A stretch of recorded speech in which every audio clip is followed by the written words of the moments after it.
The difference between knowledge and wisdom is, number one, as I already mentioned, most of your sufferings originate from ignorance. So therefore, of course, you have to knowledge. Okay? So that knowledge has to be now done through a systematic process. First, you listen to your teacher or read a book. We normally call it listening to the teaching, and that is important. But that is not enough.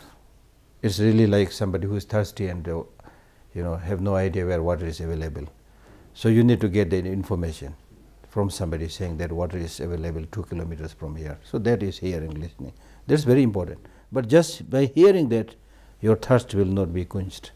So therefore, you need to walk 2 kilometers.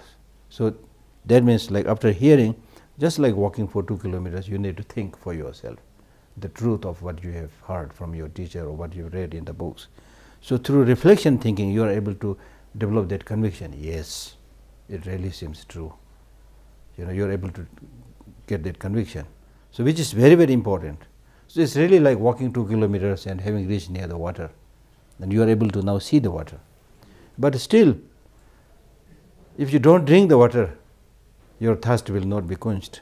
So similarly, you have developed that conviction through thinking, but now you need to get completely soaked into it, that conviction. You have to get completely habituated with that repeatedly, so that it becomes part of your way of thinking, your way of action. So that we call meditation. So that's what I said in the beginning. Meditation means getting habituated, you see.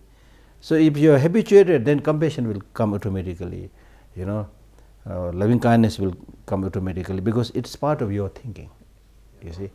So therefore, the difference between knowledge and wisdom, I would say that knowledge is not necessarily based on deep experience, not necessary.